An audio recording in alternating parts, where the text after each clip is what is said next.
I've got 5 kids and I've got 2 partners. I mean, living in a house with 2 women at the same time.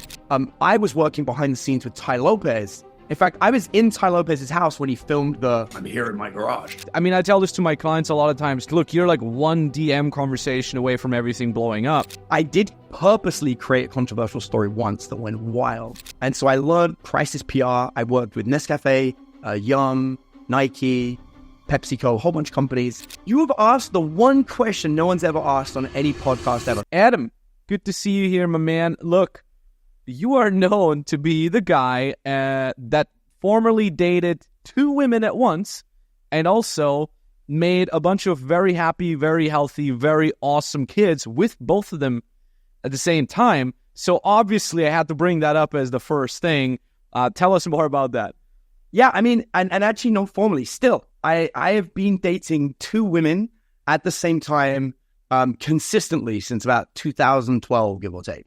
So you're now back at the not with the same women, not with the same women, but there's always been 2. I was married for a while, and during that marriage I was monogamous, and we're going back like 2010, and at the end of that marriage, so the end of it was pretty simple. One day my wife at the time, my ex-wife now, woke up and said, "I don't want to have kids," and it shook me because that was the whole point. That's why I became monogamous. I mean, before that, I was running the nightclub scene in London. I had 14 girlfriends. I was super poly, never going to settle down.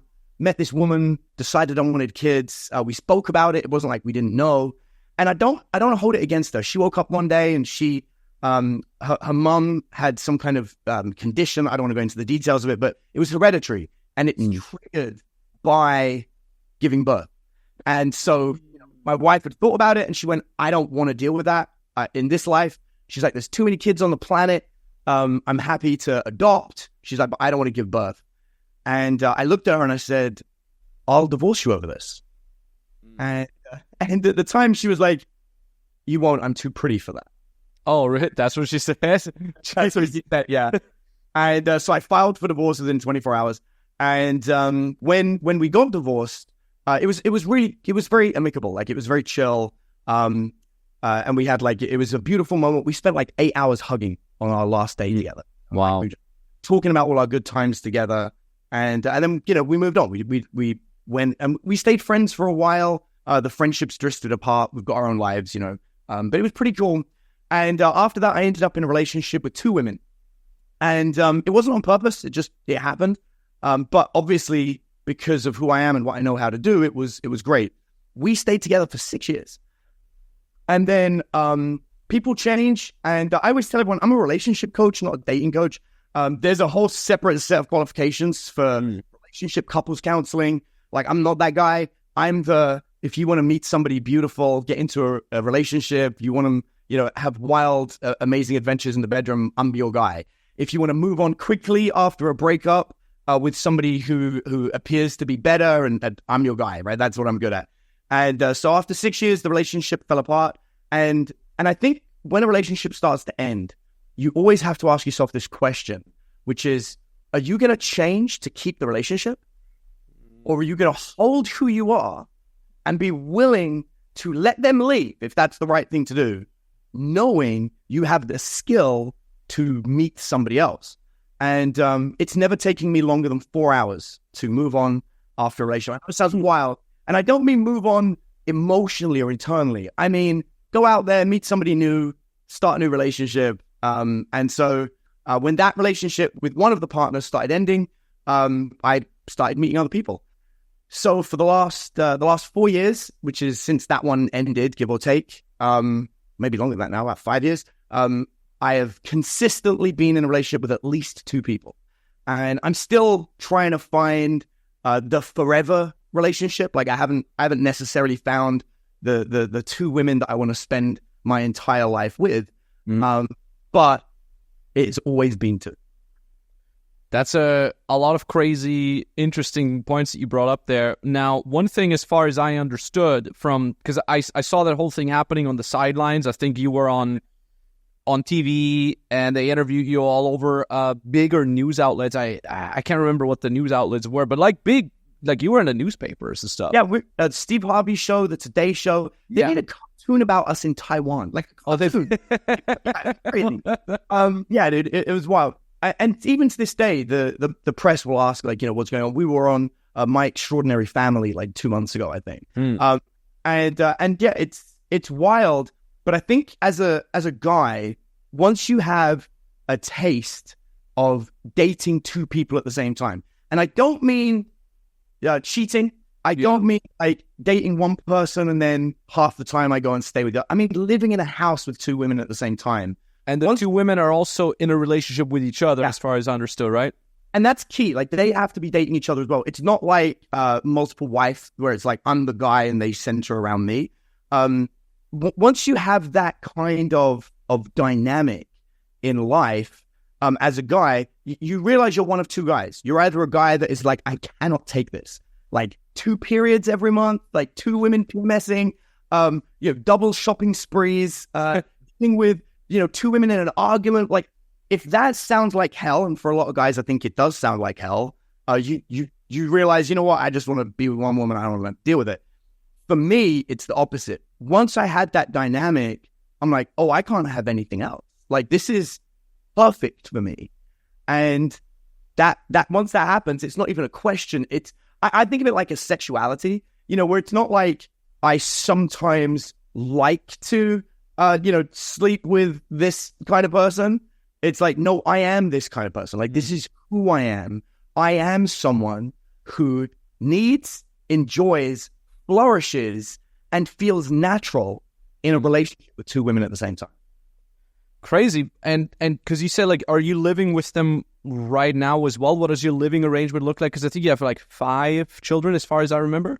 Yeah, so I've got 5 children with the 2 women that I was with at the same time. I have no other kids, so it's just those 5. And at the moment, I'm living with one and seeing others. So, you know, like I said, haven't found the forever relationship. And at this point, I'm not 100% sure I ever will. But that doesn't matter. That's not the point. The point is I enjoy dating and being in relationships. I don't do one night stands. I don't like just hook up. For me, it's I enjoy the actual relationship and the process of dating and getting to know somebody and spending time with somebody. I have a really good friend. We were talking about this yesterday, and I was like, how often do you like need to have sex? Like, in an ideal world for you? And he's like, oh, bro, like 4 times a week is good. I need some of my own time. And he goes, what about you? I was like, I'm more like 2 to 3 times a day. and he was like, what? And I was like, yeah, like I'm a very active person in the bedroom. Like I definitely twice a day is like standard for me. Yeah. And so that doesn't really lend itself well to these one-off encounters or hookups. Like, I've lived that lifestyle. It's a lot of work. So I like to find somebody that I connect with, who also is into women. And then we find someone we connect with. And then we get to explore that together. And all those newspapers and talk shows kind of becoming aware of that, was that something where, because, you know, you're a dating coach, so naturally it helps with the promotion and the marketing side of things. How much of that was you or your business reaching out to these newspaper articles and saying, hey, we got this guy, Adam, he kind of has a crazy lifestyle, you guys should have him on the show, and versus how much was these TV shows and newspapers kind of approaching you like, hey, we've heard you crazy? So blow your brain, dude. 0 was us. We eventually did hire a public relations person to manage the amount of inquiries we got. But initially it was a student who had just graduated from, I suppose, journalism school, and contacted us and said, hey, I follow you online. I've been following you as a dating coach, and I've seen you in this relationship. I'd like to write an article about your family. And, you know, it's like my first thing out of school. It's a freelance gig. I just want to try and pitch it. And I'm like, oh, I resonate with that. You know, I'm sure no one cares. Totally. You know, so we did this interview for like a 22-year-old student. Damn. I sold it to the Daily Mail. And I woke up the next morning and everyone's like, yo, you're everywhere. And it was crazy. We went from no one knowing who we were except for like business stuff to to people contacting us, production deals, all sorts of stuff came through. And it's been going consistently since then. Like a couple of months ago, I got contacted by some press in the UK to do body language analysis of the royal family. So Wow. They still call, so it's wild. Damn, that is so crazy. So, the butterfly effect. I mean, I tell this to my clients a lot of times too, is because I'm like, look, you're like one DM conversation away from everything blowing up. And I always give this example of like, I once saw a random post in a random Facebook group about a guy doing horse photography coaching. And I always say he's not just a photographer, he's a horse photographer. He's not just a horse photographer, he's a horse photographer coach. So it's like, it's the niche underneath the niche, underneath the niche, underneath the niche. And that I thought that was so cool that I wrote a Facebook post about it and I DM'd the guy. And then from that, because I DM'd the guy just saying, hey, it's cool that you do that, he became one of my clients, paid me over $8,000, got awesome results. Then that referred me to another client. Then his testimonial gave me another client with whom then I did a podcast, and then that podcast gave me more clients, and so on and so forth. So it's kind of like the stone is rolling. And it's kind of crazy. So how much of your business I know you run several businesses, you got your hands on all kinds of things, but it's at least with the dating coaching side of things, how much of that is now getting leads from that sort of traditional media as opposed to the Web 2.0 stuff, Instagram, YouTube, where you're also on?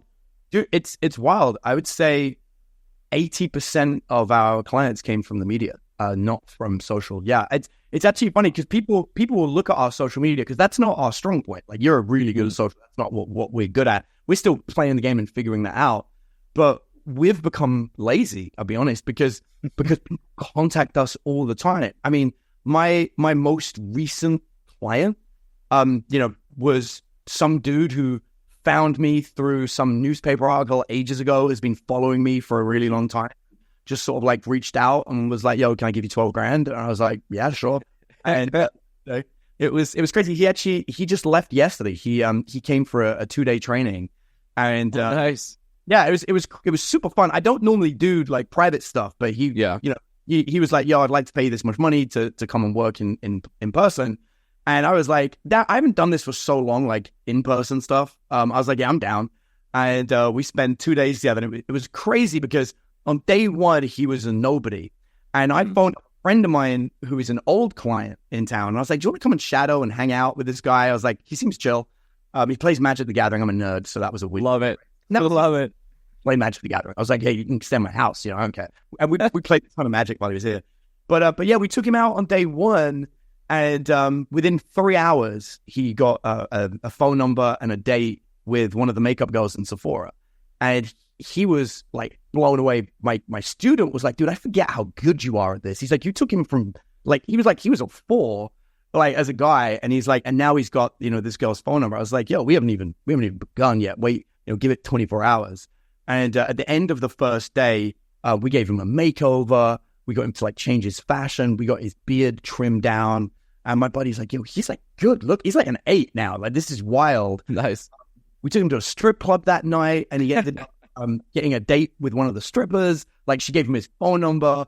And my old student was like, yo, I've not practiced enough, because he hasn't worked with me for a few years. And he goes, how much did you end up paying that woman through the whole night? And he goes, like, $3. And my student's like, what? Only $3? And he's like, yeah, Adam said I'm not allowed to give him any money. He goes, I threw $3 on stage, and that was how I started the conversation.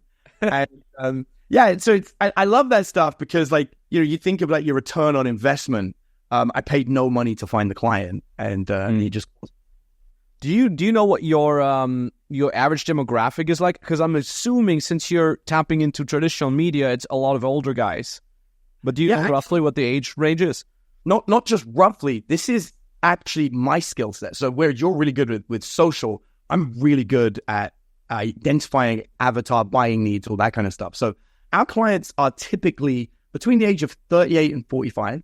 Beautiful. They earn around $100K a year. They don't earn more than that. That's important. The $200K guys typically don't sign up with us. And we have theories about that. We think they're paying for dates. But 100K a year people, they earn enough to Yeah, Jesus. we've learned this. We're just like, oh, you make 200K, you're probably not our guy, because they're happy to pay to play, right? Whereas the people at 100K need to know that they're loved for who they are. Yeah. And that they can't usually afford us. And we have followers like that, like a lot of our followers actually, but they just get stuff for free, which is fine. And it actually encourages us to make a lot of free stuff. So we do a lot of giveaways and a lot of free things. We actually do a scholarship that for anyone who's like less than 50K, we have programs where they can get it for free. But yeah, so they're like 100K a year. They're usually data-driven people. So they're people that deal with analytics, spreadsheets, that kind of stuff. They don't tend to be creatives as much. We know so much about them. We know where they hang out, what they do, just all these components. So we can really dial in. And actually, we have an internal lead scoring system. So when somebody goes to our website, we have what we call a self-sabotage test. And I saw that, yeah. Yeah, dude, it's great. It literally will analyze what personality type somebody is. And it will then give you 11 ways you might be destroying your own dating life, which we found is the real issue. Most guys, the reason it's easy to help them with dating is you just got to figure out what they're doing wrong and make them stop doing it, right? Like, why didn't you talk to that beautiful woman? Oh, she would never like me. Bro, you just self-sabotage. Of course, you don't know if she'll like you. Don't make that decision for her. Let her meet you and let her reject you herself. Don't reject yourself. And then there's other ones where guys are like, oh, I want to date this kind of woman.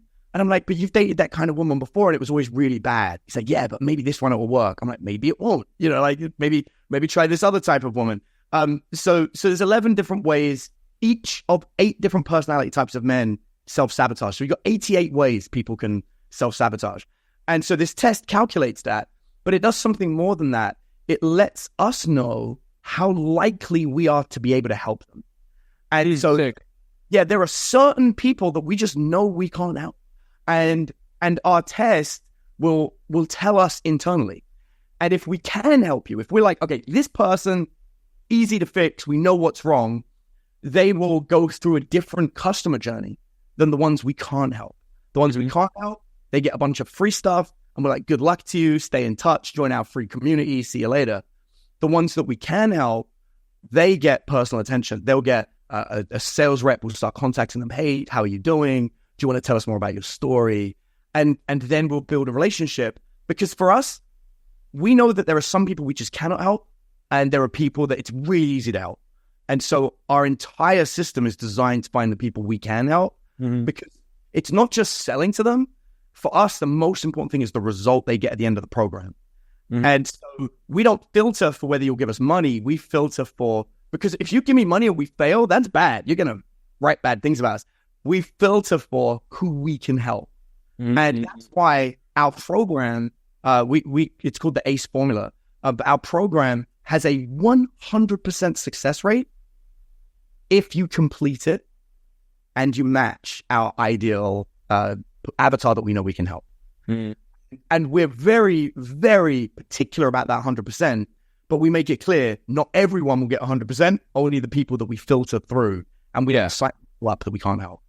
So for those who, they fill out the test in a way so you understand, okay, we can help these folks. What are they like from a technical / marketing perspective? What's happening? So do they then get sent to an application form where they can book a call with you guys, or how exactly does it work? Yeah, so we end up with, like I said, so there's 8 personality types with 88 self-sabotage points. And then there is like a 30-point scoring system that's going on as well. And it's only the people in the top 20%.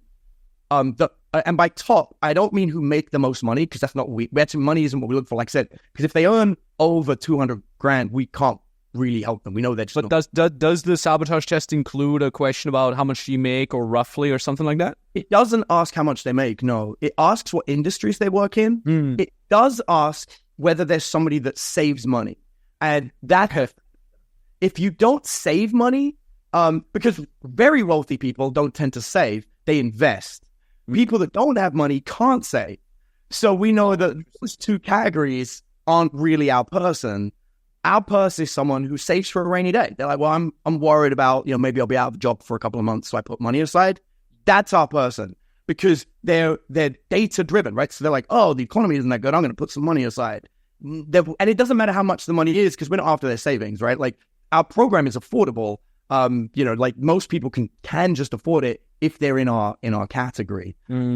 So we look, and that's not the only thing we look for. We look for a whole bunch of other things. How motivated they are for help. Have they tried stuff before? Our best clients have tried and failed, and they're our best people. So if you've never attempted to get good at dating, we're probably not the place you'd start. And again, there is a margin of error. So, as long as you're in the top 20% or you match our avatar within 80%, we're going to contact you. And then it's not an application form. It's actually a discussion with somebody over text. So they're going to be like, this is really cool. You've done a good job. And what we do, believe it or not, is we send them a training that somebody paid $7,000 for free. And so if you're our perfect client, this guy paid $7,000 for a private training, and we got permission to film it. So it's private coaching. We filmed the whole thing, and the very first thing we offer you is to watch that training. Because if you watch it and at the end of it, you don't get through it, or you're like, this sucks, I'm not interested, again, we won't be able to help you. Because if you work with us, you're going to go through trainings, right? And if you won't do a 3-hour or 2-hour training, I think it's 2.5, whatever, you won't do this. So that's another way we filter them out. But when someone gets through that training, they've watched the whole thing, and they're watching a very high-level training where we give away a lot of the secret sauce. I mean, and by a lot, I mean, it's a paid student, so we're answering everything he's got. Yeah. And it's cool because he's our demographic. He's in his 40s. He's good looking. He's divorced. He owns a business, takes a salary himself of about like $150. And he's like, yeah, I can't get anyone. And we love it. I think the headline is like, he's rich, good looking, divorced, single, and can't get a date. And he paid us $7,000 to fix it. And so they watch that training. And then at the end, it's like, look, you have two options. You can apply to do this yourself, or hopefully they got you everything you want, and I'll see you later. So, and it's all free up to them. And then if you apply, that's when we now know, okay, this guy's watched a ton of our training, knows our content, is our demographic, went through everything. We know that they're compliant, i.e. they say, yes, let's do this. That person, we sign up in like 5 minutes on phone. Yeah, that makes sense because, you basically make sure that if they jump through all the hoops, they're so ready to buy, and then your sales guys have less work to do. There's always, we've done both. I've done over my own businesses and over the several businesses that I've helped my clients with. I've seen both, kind of like the super hard disqualification funnel, which is kind of what you're doing. It's just like, you have to do this, otherwise we're not even going to sell you. And then the way we're doing it now with this business is you don't have to do anything, but we compensate with really, really, really good at high scale one-on-one sales process. Now that costs a lot of time, a lot of effort on our side, and it took us about 2 years to really crack the code on that on the sales team side. But eventually it ended up making us more money. It's again like way more work, but at the same time it makes us more money. And again, like both work, I know, because like I said, like you have a bunch of other things on your plate, in which case I think a disqualification funnel like that is the best way to go. And for us, I'm all in with this business. I now just this month started of taking on smaller other projects that I can't talk about just yet. And I can only do that because I got really good executives in my company that took over most of the work on the sales team, and I'm almost hands off there. But yeah, it's so crazy to see like your approach on that, man. Thanks, I appreciate it. And yeah, I think you really hit the nail on the head. I've got 5 kids and I've got 2 partners. And I've got date nights that are obligatory. Like I can't skip date night. My relationship's going to fall apart. As I've already said, I'm having sex at least twice a day. And I got 5 kids who are homeschooled. And so, it's intense. We own a farm as well. And so like we have chickens and fresh eggs every day. Yeah. And we live an hour outside of the city. So we live in the middle of nowhere. And I'm also a foodie. So I'm blessed. One of the people that I'm dating is a chef. And perfect. I come from a family of chefs. I'm not one, but I come from a family. I was taught how to do it. So we eat gourmet food for every meal. Wow. Had Kobe beef last night for dinner that we seared with some fresh kimchi, and we like rice cakes and stuff like that. We have like 3 fridges in the house, fresh meat from local butchers. So, we have a really good food life, but that means that we cook a lot of fresh food. We're not getting, we can't get Uber Eats where we live. Like that's not an option. We can't just pop down and grab food. We have to cook. We do a little bit of meal prep sometimes, but when you live that kind of life, most of my life is spent living. I enjoy life. I do a lot of sword fighting and martial arts, and that's how I spend my time. So I need less time or as little time as possible in the business, while also making sure that it grows and does what it's supposed to do. Yeah. I mean, dude, with 5 kids, I imagine that's so crazy. So, like, how does your daily, weekly routine look like in specific with spending time with your kids? Do you do a lot of, hey, all kids, let's do something together, versus, hey, I want to have one-on-one time with each one of my kids? Like, what does a practical point look like there? Yeah, so obviously, because I separated from the mum, so I get them half the week. So I have my kids for like 3.5 days, and she has them for 3.5 days. So when I've got my kids, I've got all 5 together, and the day is typically, so I have them like Sunday, Monday, Tuesday, and then a little bit of Wednesday. So Sunday's routine is play the whole day as a family. So I think like yesterday we were actually doing some reorganizing in the house. So we were like rearranging some furniture, and one of my youngest was running around with a Nerf gun shooting everybody. Classic. Right. While the rest of us, I was introducing my kids to some classic old school movies. So we watched Buffy the Vampire Slayer, the original. Oh, wow. Right. So I was just showing them like older films that I thought that they would love. And so that it was like family day. And we did that. And, like I said, we had the Kobe beef. So it was like a really good meal. And then Monday, Tuesday is school days. So the kids do homeschool. They have farm chores as well when my kids work on the farm. So they'll collect the chickens, or they'll look after the cats, or we've got baby chickens hatched this week. We're at 11. Wow. We've got like 3 more to come, I think. So they're all obsessed with the baby chickens, and they're hugging chickens and, doing all that kind of stuff. And then the evening is usually game time. And this is where the one-on-one time comes. So I will make a point on any given week, on any given day, to focus on one child. So last week, it was my middle kid is really into Xbox games, and he's 7 years old, and I introduced him to Fallout. And the way I introduce my kids to video games is I play it first, and so I spend like the whole week playing Fallout and leveling up, and then I'll call the kid over. I'm like, yo, Orion is my middle kid. I'm like, Orion, come watch this. I'm like, look at this cool gun I've got. Look at this cool monster. Look at this hidden area.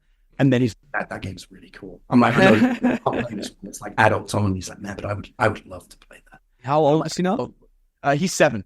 So Fallout's a bit of an adult game. But I don't in our house, we don't hide anything from the kids. We have a very kind of like open policy with them. I don't want them to grow up one day and be like, hey, you hid this from me and I didn't learn about it. And so our children are not sheltered. And so I'm okay with them playing things that typically would not be played by somebody of their age, but instead their punishment is based on how appropriate they are. So actually, I've been interviewed on this before in the media. My children are allowed to cuss. They are not allowed to cuss someone. They are not allowed to cuss inappropriately, and they are not allowed to cuss in front of somebody who would be offended if they cussed. So my children are smart with the way they use cuss words. If you know us and they've vetted you, they will cuss in front of you. And it's some of the funniest things. They'll be like, shit, and crack up because they've used it appropriately. But they'll never be like, F you, right? All right. And because of that, they don't insult people aggressively. They're never like, I hate you. They don't do that because they know you don't aim things at people, which is actually the lesson I think we want to teach. It's not cuss, it's don't cuss at people. And so we're pretty strict about this. So it's the same with the game. You can play the game, but you need to be appropriate with it, right? And know how to play it. So then I downloaded it for him on my computer first and let him play it and watched how he did it. And he was completely appropriate. I'm like, okay, you can play this. And so for the last week, we spent like 3 or 4 hours a night, just me and him playing it just one-on-one. And then you'll see one of the other kids is like, hey, dad, can you do this for me? And so then I'm like, all right, this is the next kid that's going to get my one-on-one time. So I work through them all. I don't have kids yet. I've been together with my girlfriend now for almost 8 years in August. And we talk about kids, and it's going to happen soon. I just want to finish a couple more projects with my businesses and then fully get into it. And so my mind is very much on that. And if people have been listening or watching to some of the previous episodes, like I ask every dad entrepreneur about their kids and how they do it. Because, you're someone that makes a lot of money and you got a lot of kids. So naturally, I'm like, I want to tap into you and ask you how you're doing it. And all sorts of other kind of questions. And it's interesting, that idea about teaching them the nuances behind cussing, because to be honest, like I remember with me when I was young, I had a daycare mom and she was just like, no cussing, not allowed to cuss. And I remember it was like, you know, later on I understood why, but then also at the same time, all we did in secret was cuss when our daycare mom was not there. Because now lie, it teaches you to hide things. Exactly. So it almost like made it more interesting for us, you know, like little 12-year-old Max, like all I want to do was cuss. So, and when I hear your approach, I'm like, that's kind of like the point that you wanted to teach kids: critical thinking, nuanced thinking. There's not just like, you can do that and you can do this, but you can't do the other thing. It's more like, hey, look, you heard me cuss. I'm an adult, so how come I do it if it's so bad? Well, there's nuance to it, and the nuance is the following. So again, I don't have a horse in the race yet, but I like this idea of like giving your kids, almost like giving your kids the trust that they will understand the nuance with your help, and you're teaching them the nuance behind it. I think, to be honest, that sounds to me like you're equipping them, at least metaphorically in this one specific aspect, better to be living a good life, an honest life, and understanding limitations of certain things. I think that sounds to me like you're doing it much better than just saying you're not allowed to cuss, because obviously everyone does it around him, almost everyone. So yeah. Thanks. And that's a key part. Like we focus on critical thinking. Like that's what we want our children to be good at. Yeah. And I tell them all the time, I'm like, look, you know, if one of them cusses, I'm laughing and they're laughing, and they'll repeat it because I laugh. And I'm like, dude, it's funny the first time, but saying something over and over again isn't funny. It doesn't mean cussing anything. Like you repeat it, it isn't funny. And they're like, oh, okay. And I'm like, and I'm going to remind you again, you cuss in front of me, it's funny. I was like, if Granddad's in the room, he's going to hit you. I was like, I don't hit my kids. I was like, Granddad's going to, if I'm not around, Granddad will hit you. And I was like, and then I'm going to ground you for cussing in front of Granddad. Not for cussing in front of Granddad. I was like, you got to, and they go, yeah, I know I would never do that. I'm like, okay, good. But yeah, that's the kind of thing we want to teach them. So they're appropriate. But that way they know if they go for a job interview, they don't cuss, right? But then when they're hanging out with the coworkers later on, then they can cuss. And I think that's such an important skill. And we do apply that to everything across the board. Like everything that we do, here's why we do it. It's like chores is a good one because no kids like doing chores. And so one of my kids, he refused to bring in the groceries the other day.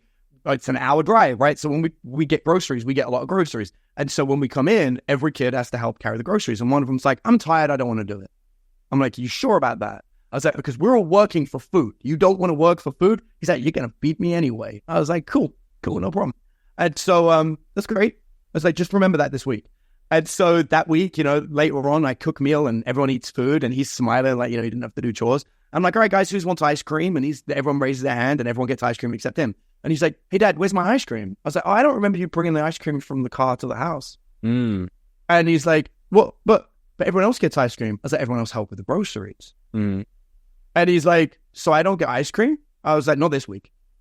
Any snacks whatsoever. And so we had 1 week, no snacks, no ice cream. He got dinner, he got drinks, but nothing sweet for a whole week because that's how we go grocery shopping. So the next week, we got grocery. He's like, Dad, I'm ready to help with the groceries. He's like, yeah, I bet you are. Bet you are now because you got to work. You like that. And work ethic is so important to us and to instill in the children. Yeah, how do you, I mean, I suppose with teaching your kids nuance behind everything you do, I suppose you probably have to do it with different intensities depending on how old your kids are. I'm sure you're not going to explain the same to your 3-year-old. So how do you find a balance? How do you know a kid is old enough for a certain degree of nuance? Yeah, it's really just understanding that we increase their chores every year on their birthday. With the chore increase comes a privilege increase. So, for example, my 9-year-old has a phone, like a cell phone. That was a privilege he earned through chores. My 14-year-old has a cell phone. The younger kids don't yet. But the younger kids, they just got iPads with Wi-Fi, right? So it's not a phone, but it's like an iPad. But they have to do school on it. And if they turn around and they say, well, I don't want to do school today. Well, you don't need an iPad then, clearly. You don't need school. So everything's linked. So, and it's just every reward, every privilege. So, if the 4-year-old is like, well, how comes everyone else gets to stay up late? So everyone else does chores. He's like, well, I want to do chores. I go, okay, well, if you want to do a chore, we'll give you a chore. So the kids opt in. They're like, I want to do that because I want this thing that they have. A good example is so I do this sword fighting. I've been sword fighting since I was 7. And once a year in August, I go to Montreal and I take part in a 5,000 person mass combat full contact fight. Yeah, I do it every year. And I'm very respected at that. Not only am I a good fighter, but I've, over the years, especially with business, everything, I've become a very good leader. So I end up often being one of the generals and command hundreds of soldiers, and it's awesome. It's great. And last year, for the first time, I brought my 14-year-old. He was 13 at the time. And my 9-year-old, of course, is obsessed. He's like, I want to come, I want to come, I want to come. And so this year, he made a good argument for why he should come. And I sat him down and I said, listen, your older brother had to wait till he was 13. And I already know if you come along, you're going to spend the whole time asking your older brother to help you. Can you show me that? And I was like, and as much as I want to bring you, it will turn his week-long vacation into a week-long babysitting session. And I will not do that to him. I was like, however, if you want to come, you're 4 years before you're 13, these are the things you have to have done before you get to go. I was like, so I need to see this level of responsibility from you. I need to see this, that. And he goes, well, when I'm 13, I can come. I'm like, no, when you're 13, providing you have achieved these things, you can come. And one of them is have a certain level of skill set at sword fighting, because my 14-year-old is very proficient. Actually, my 14-year-old normally beats most adults at the event. He to the tournament, it was a 50-person tournament. He came second. And against adults, right? So I told my 9-year-old, he goes, I want to be able to do that. I was like, you want to, but you can't. And I was like, until you are scoring points against your brother, you're not coming, because you are going to need him to look after you, defend you, fight for you. I was like, this isn't even a thing. And so now he's like, well, can we sword fight? I'm like, this is better. This is what I want to see. And he's going to need years of training to get anywhere near where his brother is, because he spent the last few years being like, I don't want to do sword fight. So if you don't want to do sword fighting, you don't come to the sword fighting event. It's very simple. So they earn it. They have to. I mean, I remember when I must have been like 8 or 9 probably, and Jurassic Park was on TV. And we had this little TV paper that, you could read in the paper what's going to be on TV this week and stuff like that. And I'm seeing, oh my God, Jurassic Park. Mom, that's the one with dinosaurs. I love dinosaurs. And my mom was like, this is for 12-year-old plus. It says it on the news, on the paper. So you're not 12, so you have to wait. And for me, I'm like, I have to wait 3 years. That was like, might as well wait for the rest of my freaking life. Like, I didn't comprehend 3 years yet. So, I mean, I suppose your 9-year-old must have thought something like that. I'm like, you asking me to wait 3-4 years? This is half my life that I've been on this earth. How do you, I mean, aren't your kids way too much focused on short term? Is it even possible to teach a kid so young, long-term thinking? And I love that, because it isn't, because he recognizes his sword skill has to reach a certain level. And I said to him, I was like, look, let's pull out 2 swords right now. Beat your brother. I said, if you can hit your brother 3 times before he hits you 10 times, I'll consider it. And of course he can't. And so he's like, Dad, I can't do it. I'm like, I know, you need to train. And he goes, well, how long is it going to take? I'm like, probably 3 years, bro. Like that you're going to have to train. So it isn't about waiting. It's about the skill set. And it's the same with the chores. One of the kids is like, I want to do this other thing the older brother does. And I'm like, cool, take the trash to the dump. Our driveway is a 1/4 mile long, and the trash collector can't drive down it with a big truck. So our dump is by the front of the land, and we live 1/4 mile in. So trash for our kids is a 1/4 mile hike there and a 1/4 mile hike back, right? So trash sucks. And I know that sucks. And so, one of the kids is like, well, I want the benefit this kid has. He always gets to stay up late. He's got his own TV in his room. I want that. I'm like, cool, take the trash. He's like, I can't lift it. I can't lift it. That's on you. That's not me. And he goes, well, when can I do it? When you can lift the trash. When you take that chore and split it with him, you get TV in your room. If you can't do it. That's so interesting. On what, again, I don't have a horse in this race. Like, people will hear from me on how I end up doing it. Sure. Because on one hand, it sounds very like, all these poor kids, they have to work for everything. But then on the other hand, it kind of makes sense. You're teaching them rewards of hard work that they're putting in. And I know that has certainly been an issue for me when I was later on a teenager. I was just entitled. I'm like, the world should give me this, and I should have beautiful girlfriend, because that's, of course, what I was interested in as a teenager, and I should just be given money to be rich and travel. And I was a musician back then. I still am, but back then I was more serious. Like, people should listen to the music that I make, even though it sucks, quite frankly. So I had to kind of learn that lesson in my early 20s of like, hey, you want something, you have to put in the work, and you have to be consistent. So I had to kind of relearn that lesson, because God bless my mom and dad, they were super loving parents, but it sounds so weird. It sounds like poor you, Max, but like they were almost too loving, because they were just like, oh, you don't want to go to soccer practice? Well, don't worry, we'll love you anyway. Just stay at home. Do what's comfortable for you. You should be happy. And I kind of feel like I wish I would have been pushed a little bit more, or at least have been taught the value of hard work, because that is something that I had to figure out the hard way later on, and then I had to teach that to myself. Yeah, and our kids, and again, I think it's the benefit of being on a farm. Like, they have to do hard work. We have to do hard work. It's like not an option, you know. Like, we had a situation about 3 years ago now, so it wasn't recent, where we had an invasion of rattlesnakes. There were 3 different rattlesnakes during a period that came. Of course, if we found 3, there's more, you know. Like, but they were coming after the chickens, and when the rattlesnake turned up, it's eating the chicken eggs, and it's attacking chickens. And, you know, the animal rescue is like an hour away if they come. And we have a real situation. I mean, my kids go to get the eggs. So obviously the kids can't go to the chicken coop. The only option is to deal with the rattlesnakes. And who am I going to call? No one. It's me. I've got to do it. So I dealt with 3 rattlesnakes by hand. You know, it's not like I pulled out a gun. Like I picked them up and disposed of them myself. And there's no like, oh, I don't want to do that. No, these are dangerous. This has to happen like right now. You can't be lazy. And so a part of it is leading by example, right? Like, I'm the first one up every day. I've normally done an hour of work before anybody else wakes up. You know, when my kids wake up afterwards, they're like, oh, Dad's already up. And some kids will say to me, Dad, can you wake me up tomorrow so I can be up with you? I'm like, yeah, that's nice. I mean, yeah, and we'll do some chores together, you know, like early in the morning. And that's how it works. Like, I cook dinner for my kids. But if any privilege they want has to be earned. So it is a good example. My 9-year-old right now is being very fussy about food. The rest are eating what they're given. My 9-year-old is like, I'm not going to eat that. And it's bad. My 9-year-old has a condition.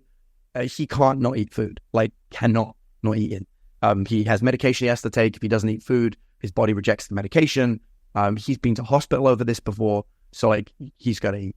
And so when my son, like, the doctors will tell you, a kid won't starve himself. Well, my son can starve himself, because the medication will take over that, and then it's over. So, you know, we had this head-to-head on it. And so I sat him down and I said, all right, you're not going to hospital again.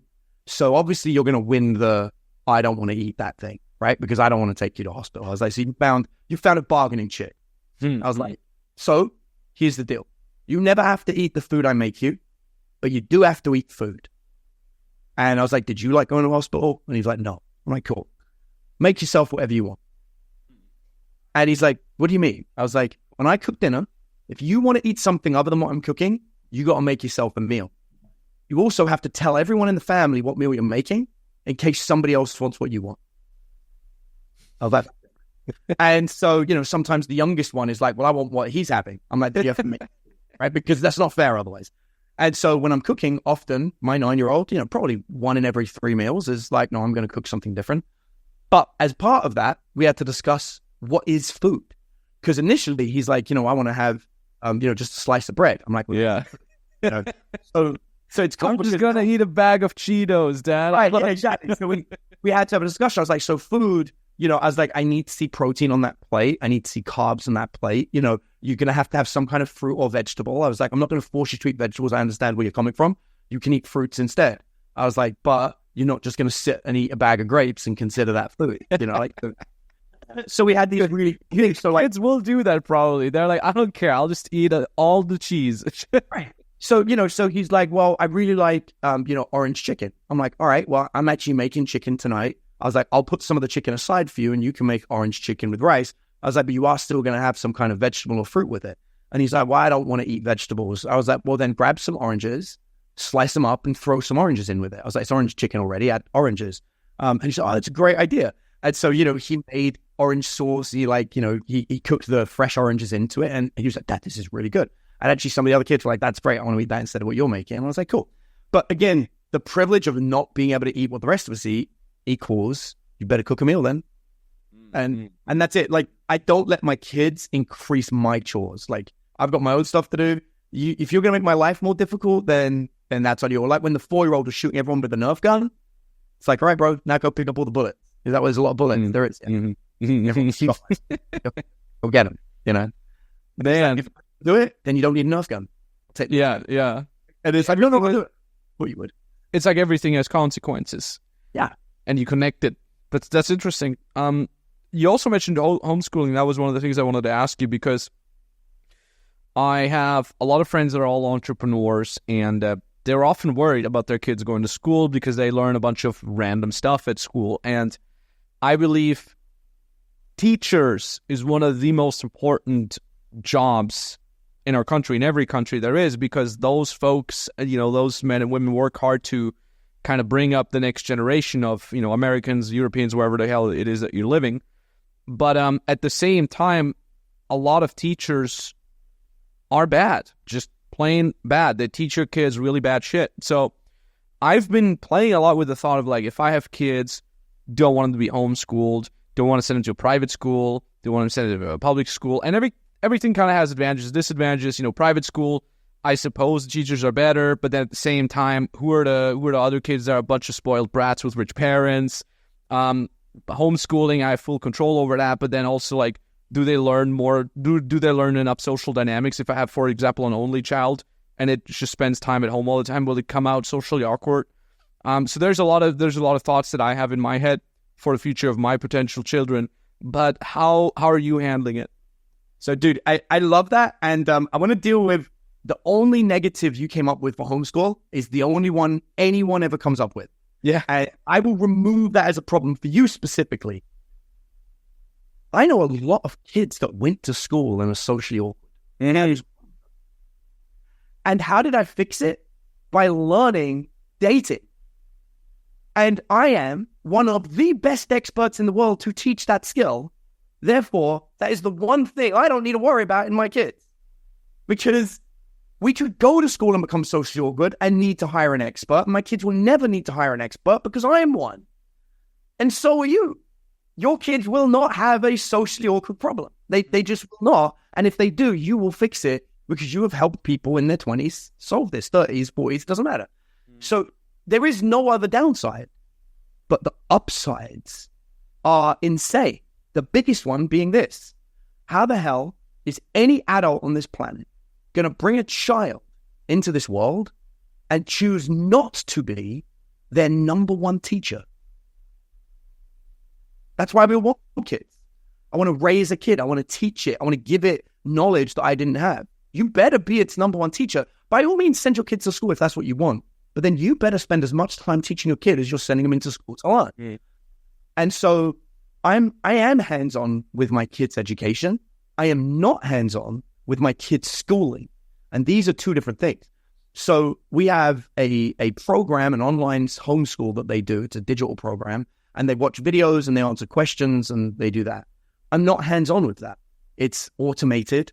I'm there if they have questions, and so is their mom or, whoever, we've hired people to help them before. And actually now we let the older kids tutor the younger kids, which is a much more... They go through the same program, I guess? Yeah. So the older kids know it and they guide them through it. And I'll tell you a fun fact. Our oldest, we had to have a very serious sit down with because he hacked the program and worked out that he could find the answers by hacking the code. I was gonna say, like, do they know? Like, if you just click that, it works anyways. Yeah. Oh no, he worked out how to get into the source code and see the answers of the test. Jesus Christ! Right, which is what you want to see. He was 12 at the time. It's kind of awesome. Like, respect too for figuring that out. Yeah, he didn't get punished. We had a parent discussion. And then we sat with him and we're like, look, in the real world, you get rewarded for what you just did. I cannot condone a punishment for this.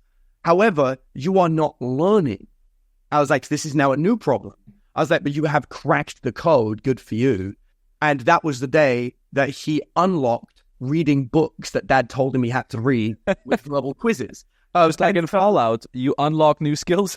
Yeah, and your new skill is you will now read for a few hours a day with dad questioning you on what you read in the book. So this is so cool. Yeah, he's in the middle of Dialogues of Plato, right? So like that's like reading right now. This is not a small book, and it's horrible to read on purpose. And I told him, I was like, in the future, you will look back at this and you'll be able to say to people, when I was a kid, I read the Dialogues of Plato, and everyone's going to think you're awesome. I was like, I'm giving you something you'll use for the rest of your life. It sucks right now to not it, you know. But yeah, so that's kind of it. But they get all this schooling done in 2 hours in a day. That's it. But they're not allowed to play until 3 p.m. So they have this window of boredom. It's so important for the kids. Wait, hold on, just to interrupt you there real quick. That is so genius too, because they're like, I can't play. What else am I going to do? I don't care. Let me keep reading the damn book. So now, actually, because they're bored, you actually tingling their excitement, their curiosity, and you encourage them without forcefully encouraging them to learn and get better at anything that they want. Right, and they can do, they can play, but they can't play video games or electronics. They can paint, they can play board games, they can play outside, they can play with Nerf guns. They can play, but they cannot sit and play video games or look at devices. They've got to do something. And this is where their creativity comes. As a team, there's 5 of them, they'll build a fort, or they'll play The Floor is Lava. They play these other games that involves cooperation, communication, and all these other things, which is where they're developing these critical thinking skills. Now, what is the output? The output is probably my 14-year-old. And, you know, the next kid is 9, so he's 5 years away from where the 14-year-old is. All my kids are A students. That means 100% on every test. Like, sometimes maybe 85 on a subject they hate, but nothing less than 85. My kids they're all smart. But the 14-year-old, I'll give you some achievements. He's already made 2 video games himself from scratch that he coded with the assistance of ChatGPT. Damn. So when we think about the skill sets, my 14-year-old is fully fluent in AI, fully fluent in coding, and knows to use AI to code to make video games. Damn. My 14-year-old, from a fitness perspective, can beat most adults in a sword fight, which is like his favorite kind of sport. But also, more importantly, you know, he can do push-ups, sit-ups, like, because we have a at-home workout routine. My 14-year-old can cook anything. Any meal you want, my 14-year-old can cook it. He can clean, he can do laundry. He handles the chickens. He's the manager of the chickens on the farm. He can clean like you wouldn't believe. Like he can spot clean things and like really get things really, really good. He's getting better at organizing, which is the skill that we're working on. Oh yeah, and he's graduated already at 14. Damn. So when you think of what is the output is a smart 14-year-old that can beat most adults in a weapon-based fight. I don't know about physical strength, but he's also ridiculously strong. I think my favorite thing is I bought these new Bowflex dumbbells for myself. And, you know, each one's like 52 pounds. So it's like, you know, 104 pounds. And they arrived at the gate, or a mile away. And my buddy came over. And my buddy, you know, he weighs 250 pounds. He's in the gym every day. And my buddy's like, hey, you had a package at the gate. I left it there because it's heavy, you know. And I'm like, cool. And so my 14-year-old was in the room at the time. And he was 13 then. And he goes, I'll get it. And because his job is getting packages from the gate. And my buddy's like, no, buddy, you won't be able to lift it. Trust me. Look at me. I'm a big guy. I could lift it. And my son's like, I got it. And so my son goes down the driveway, comes back and drops off this 104-pound package. And the big guy looks at my son. He's like, how the hell did you do that, bro? You know, and my son looks at me and he goes, I'm a farm boy. Just like, it's such a beautiful moment. Because, of course, my buddy could pick 100 pounds. He just didn't want to carry 100 pounds quarter mile. I understand. Yeah. But my kid don't even sweat. He's like, yep, 100-pound package, no problem. I'll just pick it up, his shoulder, and he'll carry it. So, yeah, to say that I'm proud is an understatement. I have very smart, very intelligent children who are actually socially calibrated, but not to kids. They're socially calibrated to adults. Like, if you came over, they'd lock eye contact, they'd shake your hand. My oldest would offer you a drink. He'd be like, what do you want? He'd tell you the preferences that we have in the house. Yeah, and that's how he is.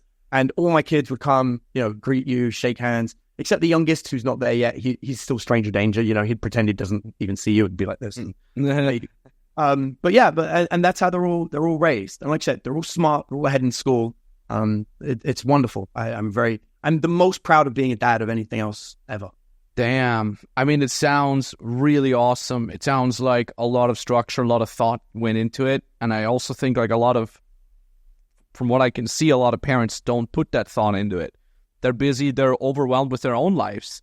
They're coming home from, they're coming home from a job that they hate, that drains them. And they're like, look, I just want to have a beer, watch a couple hours of TV and then go to bed. I mean, one of the greatest thinkers of human history said, all problems in life can be solved by sitting down for 10 minutes and thinking about it. And most parents don't do that. Most people don't do that with anything in life. They're just sitting there and they say, I want to watch TV. I want to just get entertained. I want to be distracted. And then they don't fucking sit down. I mean, I even said this also once. I said, people rather suffer 10 years in a career that doesn't fulfill them than sitting down for 10 minutes for half a weekend and just going into introspection, asking themselves, what do I want out of life and how do I get there? And I know that here's the crazy thing, like that never resonated with me when I was in my 20s, because I'm like, well, of course I sit down and I fucking wonder what I want to do and I did it. Like, what the hell are you talking about? So it didn't make sense to me. But now that I'm 33, I'm turning 34 in 2 days. Holy shit.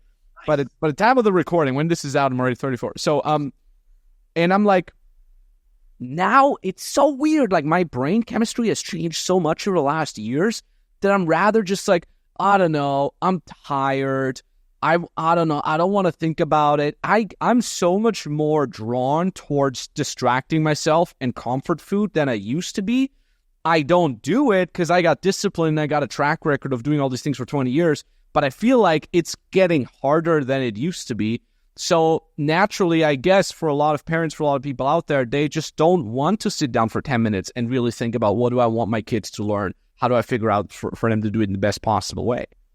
Yeah, bro, that most people outsource their kids to a stranger while they spend time in doing something they don't like to provide for kids they don't want to spend time with.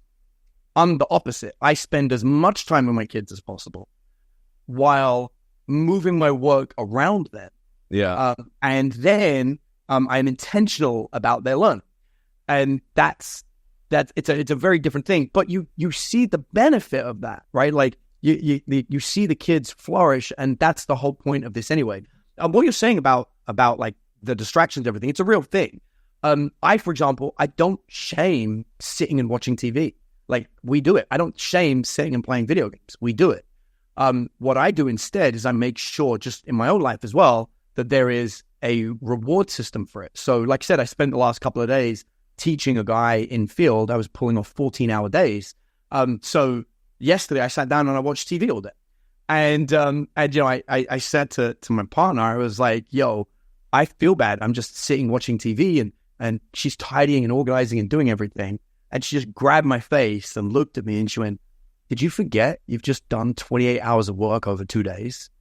She's like, while cooking, looking after the kids, driving to and from the city. She's like, sit the fuck down. Do nothing. And she's like, and you're not doing nothing. You're hanging out with your kids and you're introducing them to movies and you're talking to them about culture from when you were a kid. And she's like, that was the 1900s. You're an old man. And I was laughing because she's not born in the 1900s. Yeah. Right, yeah, exactly. She makes fun of me for that all the time. But it's beautiful because, she reminded me that it is okay to chill. And because just like you, I'm used to, no, I've got to push, I've got to do this, I've got to do that.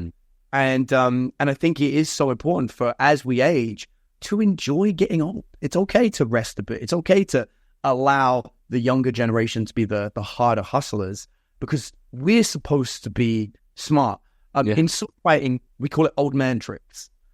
I am older and slower and have less stamina than I did when I was in my 20s, which should be my peak of sword fighting.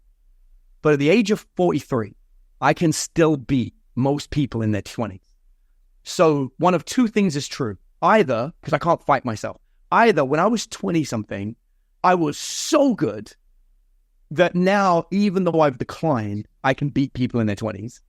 Or what is probably more true is my wisdom and experience are offsetting the lack of speed and stamina that I used to rely on. And I know that's true because when I was in my 20s, I would every so often meet some old ex-champion and I couldn't touch him. And now I am of that age, I'm aware that those people in their 40s and 50s probably also had lower back pain and everything that I have. But when I sword fight now, I still destroy people in their 20s and 30s because I use these old man tricks. And for us, with our workload, I find old man tricks is the key, where it's like, all right, today I am going to spend 2 hours sunbathing. I'm going to eat, like, I've been eating this, it's so good, dude. It's this salted caramel chocolate brownie ice cream. Oh, yeah. It's so good. I said to my 14-year-old yesterday, I was like, which is the best ice cream in the world? And why is it this salted caramel chocolate brownie? and he was laughing. But here's the thing. But when I eat that ice cream, I eat like a small bowl of it. And my partner will put weights down by the TV in front of me. And she's like, if you're going to eat that ice cream and you're going to watch TV, you're going to lift those weights. And so like I said, everything's got a cost, right? Everything. And I think if you live a life of comfort, the cost comes and slaps you in the face later. If you embrace the cost yourself up front, you deserve the life of comfort. Amen. How old were you when you became a dad for the first time? So my oldest is 14. I'm 43. But my oldest is not biologically mine. So 30. 30 would have been. Okay, that's good. That's a good age. Not too old, not too young. Yeah. It was cool. And and honestly, it was funny because my oldest was my girlfriend's son. Yeah. And we were best friends at the time. We weren't dating. And she was mostly dating women. And she got drunk one night. I don't want to share her story too much, but she met a guy. They ended up having a kid. And then before the kid was born, they broke up. So it was a very short relationship. So the dad was just never really in my son's life, like ever. And so when I met him, he was about to turn 18 months. And so my best friend, she's like, I don't have a father figure in his life. I'm kind of sad about it. And I was like, well, I'll be it, And she's like, we're not dating. Like, you sure? I was like, I'm down. I was like, I want to be a dad. I'm divorcing this other woman because I want to be a dad so bad. I was like, I'll be like an older brother. Like, I'll be a dude in his life. How old was the kid at that time? He was 18 months. Okay. And so I'd made a commitment to co-parent a kid, just for a friend. And I don't regret it. I've never regretted it once. After 6 months, we started dating because I suppose that was like a natural progression. And then we had other children. It was like have a sibling. And I'll never forget, we were dating, but we'd always be like, want to co-parent with another one? Because we'd agreed to co-parent first, right? So when we separated, it was really cool. We've been nothing but great co-parents the entire time. Like, there was a period of 6 years of dating in the middle of it, but it's mostly been co-parenting, and we do it really well. Like, we still hang out. Thanksgiving and Christmas last year, she was at my house, and I cooked for her and her girlfriend, and it's lovely, right? So my son, I'm the only dad he's really ever known. And so, and he's my oldest, like I said, I'm so proud of him. He's such like a wonderful kid. But it's so cool to see how much of me is in him, considering biologically he isn't mine. And it's great to see so much of my personality, so much of the things that I love doing have become part of him. And so, yeah, it's just one of them. Being dad is like the best thing ever. Damn. Like I said, I'm talking to so many dads as entrepreneur dads, and I'm like, this sounds so exciting. It sounds, like when I was in my early 20s, I was like, I don't care. But of course, the biological clock, it does come, and I'm like, I kind of really want to have kids anytime pretty soon, So, and again, like, it's so cool because like people who follow the podcast, they will follow the whole transition, hopefully. You never know, but like I say, like, and then they're like, oh, I remember watching Max podcast back in the days when he still wanted to have kids. Look at him now. So yeah, it's really cool, man.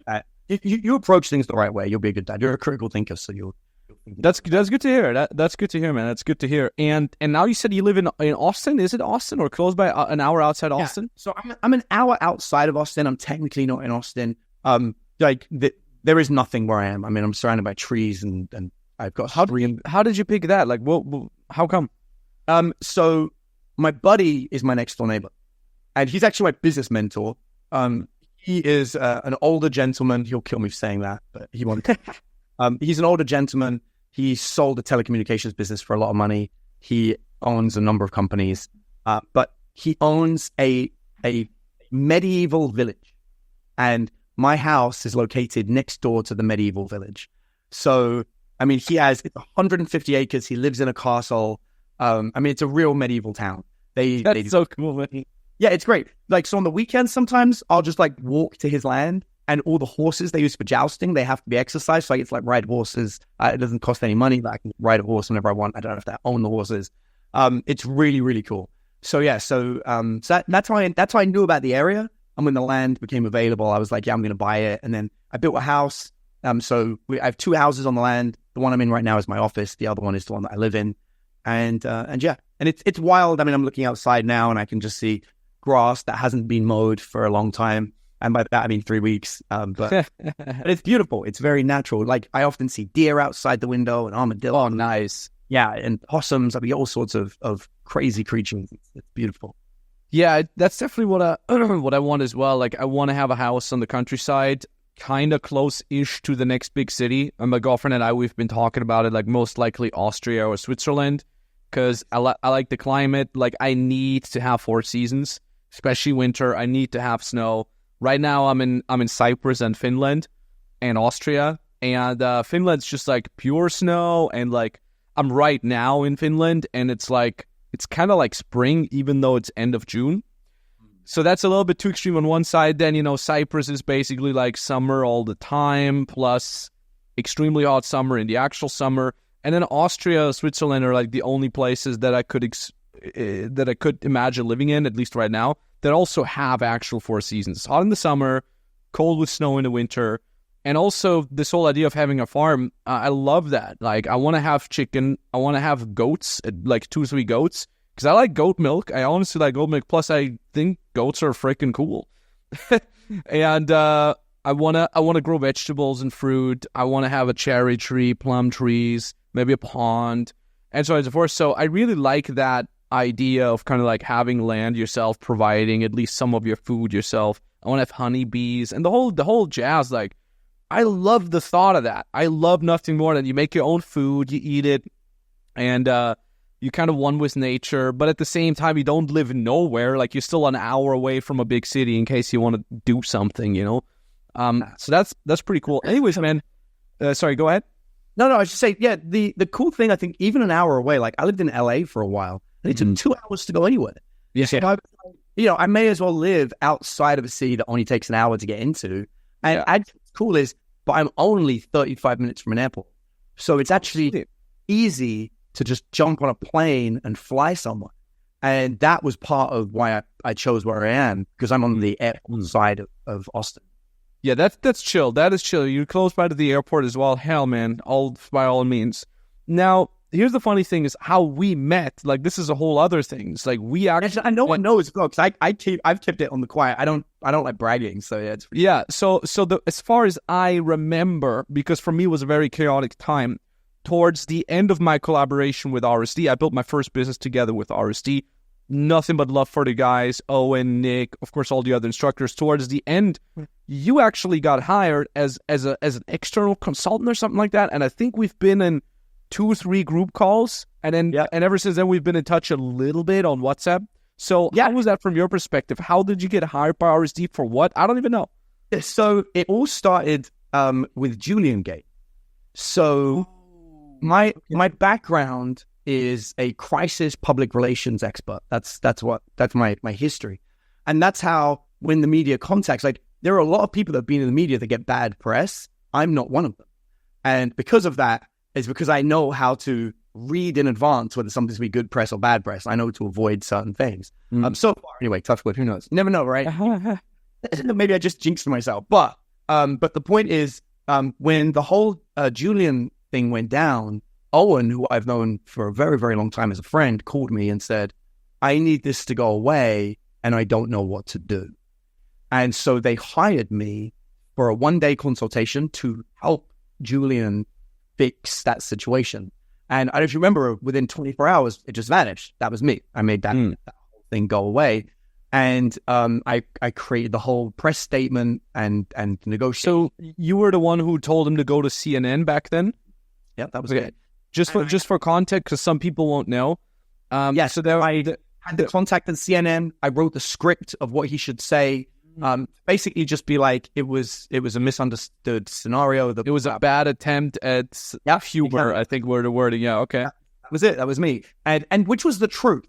And most of the time, that's how you deal with that situation. You tell the truth. The truth was, because I said to him, I was like, why did this happen? And so he said, look, honestly, I had a good idea. I thought it was a good idea. It was a bad idea. It was half meant as a joke. And I'm like, then we're going to go with the truth. Let's just say, let's not try and manipulate. Let's just state the truth. And most of the time, that's going to be good enough.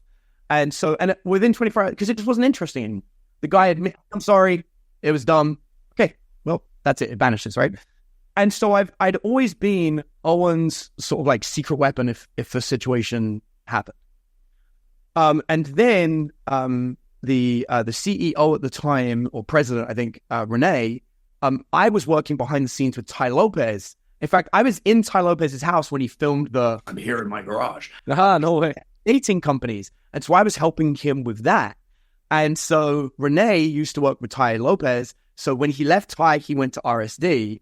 And so naturally, when RSD were working out how they wanted to rebrand, they weren't sure if they were going to be self-help or dating. And there was a lot of cancel culture going on at the time. Renee said, how about this guy, Adam? And Owen's like, well, Adam's the guy I often call anyway. So they brought me in to help RSD transition away from dating and into self-help without losing clients. The goal was keep the reputation, lose the negative, lose the chance of being canceled. Mm-hmm. And so I helped with that entire, 18 months of my life, and I helped with the whole rebrand and make sure that nobody's brand. So, so obviously I'd seen you, but they'd already explained your deal with them and that collaborative thing. So I didn't have too much to do with you. The big fear was just to make sure that nobody came after you in any negative way and that your brand would stay clean. So that was mostly what I was doing, was just making sure that everybody was basically, rather than retroactively fixing situations, reactively or proactively caring to make sure nothing bad could happen in this transition and that we didn't just alienate everyone. Yeah. But I work behind the scenes. You have no idea how many dating companies have hired me behind the scenes to fix them. I've worked with almost every major dating company. I like saying to people, if there is a dating company out there you've heard of and they're big, they probably at some point hired me for something. So I've been doing that for years. But that was it. That was the thing. So once I helped with that transition, I just wasn't needed anymore. So that is so interesting. The world is such a village. I didn't know that you were connected to Ty. I just was at Ty Lopez's mastermind in Helsinki. Super fun coincidence, because I met him before he blew up. I met Ty because I was Owen's camera guy. And then Owen Cook, that is, was the guy who told Ty, hey, you should do YouTube. And then Ty was like, you sure? And then Ty did the YouTube. And I was filming a bunch of collabs that Ty and Owen did. So I met him back then, been following him since then. And then I saw on his stories, oh, he's in Helsinki? I'm in Helsinki right now myself. Oh, and then the next story was like, mastermind in Helsinki tomorrow. I'm like, oh, cool, I'll buy it. I bought it, and I'm showing up to the mastermind, which was really fun. And then first guy I run into, I'm like, oh, hey, you're here for the mastermind? He's like, oh, I've seen your ads. You're the Max Tornow guy. And I'm like, what? So everybody knows everyone. And it's so funny, man. I'm meeting Ty tomorrow for a quick hangout thingy, and I'll tell him you said hi. Dude, please. Yeah, dude, I love Ty. I think he's very smart. He's very good at what he does, it's impressive. But actually, I don't know if he still works for him, but Rudy Moore, I don't know if you know Rudy. Me and Rudy are really close friends. Rudy was business partners with Ty when they did a lot of the business acquisitions of Radio Shack and all those guys. And actually, me and Rudy had a business at the time, which we both sold later. But yeah, so we're all at the highest level, we're all connected and we're all helping each other out. Again, I've just, I enjoy being behind the scenes again because kids and my own life. So I don't make as much of a big splash about it. But yeah, I'm often the person that people will call when they need help. How did you get into that? Like, did you study that? How do you come that crisis management? You have asked the one question no one's ever asked on any podcast ever. Kept it at face value. And the fact that I do this is weird because I didn't go to school for it. That's so funny. So as a kid, I was a professional fencer. I like sword fighting. And I also played Dungeons and Dragons. This is going to become relevant. And love it. When I was 16, I'd just come second in the London Youth Games. So I was like one of the best sword fighters at the time. And my buddy was like, did you know you can do real life Dungeons and Dragons? You can go somewhere and actually fight instead of rolling dice. I'm like, no way. And he's like, you know, fine, let's do this. And so we went in England, they had this thing, and it was, so they call it live action role play. It's important to know there's like live action role play in movies isn't depicted how it always is in real life because there's two types of live action role play. It's the same as like dating. There's like two different types of dating people, right? All right. You got like red pill people and then you got like other more self-help, right? It's two sides. So in live action role play, there's the nerdy people that wear like their grandma's sort of like tablecloth as a cloak and they go, you know, lightning bolt, lighter. There's that. And that's not what I do. Okay. There's other people like myself. We wear real metal armor.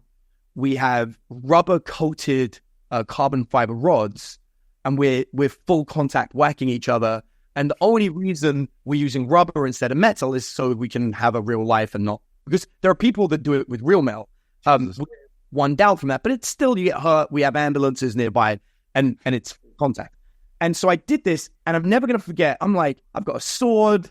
I'm like, I'm a professional champion. I'm 16 years old. And the guy in front of me is like some fat dude with a pair of axes. And I'm like, boy, this guy. 30 seconds later, I'm lying in cow poop and he's destroyed me because I've never hit anybody full contact. I've got no idea how to hold ground on mud and I'm done. And I was so hooked. I was like, the fact that somebody who is out of shape beat me so bad, this is unacceptable, right? So I became obsessed. I wanted to hold a sword all day, every day. So I was fencing and I was doing LARP fighting. Well, it's expensive. Armor's expensive. Swords are expensive. And I was poor. So I found a company that made them and I begged for a job. And so I got a job making them just so I could hold a sword all day, every day, even if it meant making them. And after a few months working at the company, they're like, we've got to fire you. We can't afford to keep you. And they're like, you know, we're a small company. That's just how it is. Sorry, you're the newest employee. You're gone. And I begged for my job. Please, I work for free. I don't care. And they're like, we can't have you here for free insurance or that you just cannot be here. And so I said, how about I help you make more sales? And I'm 18. And they're like, what do you know about selling? I was like, I used to work at the Gap. I bet I could do sales. And so they went, all right, you can come in on a Saturday and do sales. I was like, but can I still come in during the week? And they went, sure. So I'm getting paid 1 day a week, £80 a week to work on Saturday. Working for free the other 5 days just to hold swords. And I start phoning to make sales. And I make a couple of sales. And then I'm like, why don't we sell it in shops? So I start phoning shops. Will you put this in your shop? And they're like, no, we only buy from distributors. Phone distributors. Distributors, will you put this in there? And they're like, no, you have to have media coverage. Then distribute. I'm like, all right. So now I'm phoning media people. Will you write about this? And so I didn't know, but I was doing public relations. So I ended up getting in the media, getting distribution. And my very first order was for £50,000. So you imagine, I've been making £200 a day. And I phone up my boss. And I'm like, yo, I just made a £50,000 sale. And he's like, you did what? You know, like what? And so I explain what's going on. And he goes, yeah, we can't produce that much. Phone him and tell him no. And I'm like, no, that's not happening. So we have a meeting and we realize that we need to grow the factory. And he goes, we can't do that. And I was like, my brother lives in Africa. I bet we could manufacture in Africa. So, Jesus Christ. And my brother is like, yeah, I've got an empty factory. Come out here and you can do it. So I fly to Africa. And for the next 3 years of my life, I run an African factory manufacturing swords. Jesus Christ. Sold all over the world. And that was like my first like company, but I only got paid as an employee. So I was running everything and doing everything, but I was still getting a tiny check, right? Well, eventually me and the owner, like basically the owner was treating me badly because I wasn't getting paid and I was doing everything. So we separated. It wasn't a good separation, but it happened. And I ended up delivering a bunch of swords to a film company. And I decided that rather than shipping them, I wanted to meet the film company because it was a TV production company. And I walk in and I hand in the swords, and the person that bought them was a woman that I met at the Gap that I did a one internship in a TV company for. And she recognized me. And I said, I just lost my job. I don't know what I'm going to do. And she goes, I'll hire you right now to work in film. And so I did a 3-month stint in a film company, and they needed a public relations expert. And I raised my hand and said, I'll apply. And I got an internal application. I got the job. So I became a public relations manager for the film company. And it was actually Shine Productions, which is a big, Shine Endemol is one of the biggest. It's actually Rupert Murdoch's daughter's company. So I used to hang out with Elizabeth Murdoch, but Liz, she was awesome. So I did that for 2 years. And then they shut down that department in preparation for the merger.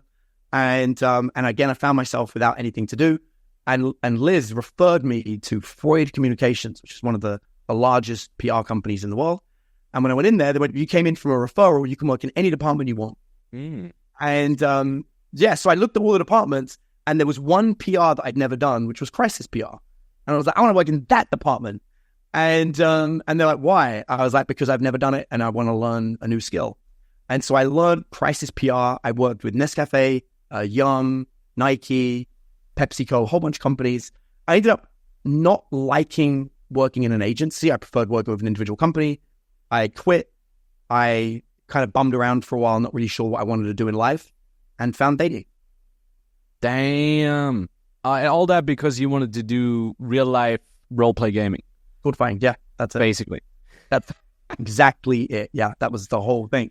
And it's so funny because that crisis PR skill, when I started doing dating, was the most important thing because we would move into the whole Me Too movement and cancel out and all this stuff. And learning the skill of how to communicate with the media and spot when somebody's trying to destroy you or not became really one of my most important skills. Damn. I worked with many dating coaches over the last 5 years, like because we help build and scale consulting and coaching companies. And I've had a lot of young folks. They're like, I want to become a dating coach. And, we've helped many of them to 10K a month, 100K plus a month. But it's always kind of the same. They're like, I want to say this. I want to make a video about that because that's how. And I'm like, careful, because as a young 20-year-old, you think you're invincible. And it's also like, I've also worked with dating coaches in their 30s. It's kind of like the same. They're like, I want to say something provocative because I know it will go viral and Andrew Tate and yada, yada, yada. But they haven't seen the negative consequences of if someone picks up on that, or perhaps, someone doesn't like you because of the way you speak or the things you've shown on your Instagram. Maybe they're jealous that, you got a pretty girlfriend, and they could use something you said, put it out of context, give it to someone in a position of power on social media, and now you got your own media shitstorm, so to speak, on your hands. Now, since you mentioned there's certain things you got to be aware of and certain signs that you can look out for if someone wants to mess with you, what kind of examples can you give? So the first thing is you got to understand why someone's writing a piece. So someone's like, I'm writing a piece on why, and who else is in it. It's unlikely to be just about you unless it's like public, unless you've got a PR agency. So it's always like, what are we trying to do? It's very cool to be a commentary. So if someone's like, we're looking to you as an expert to comment on this, that's fine. You're going to be fine. The problem comes when they say, we want to talk about this industry and we've already got these other people. If any of those people have been controversial or said something controversial, you probably don't want to be in it. And it's crazy because that means there are situations where we're like, we're going to be talking to, Andrew Tate, and we're going to be talking to Joe Rogan, and we're going to be talking to this person. We want you as well. That's a concern because Joe Rogan's big enough that he's going to come out okay. Andrew Tate has already been controversial. Then you go ask, well, what am I adding?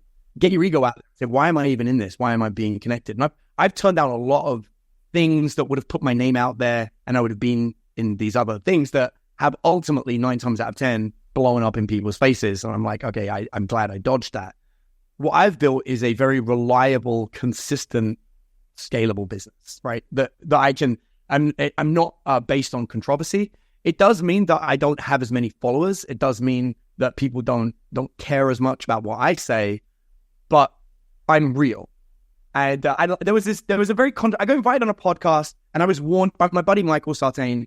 He warned me that there was somebody controversial that was going to be on there. And as hoped, it became controversial. The guy started saying controversial things, and I reacted and laughed at him, basically being like, you're a child.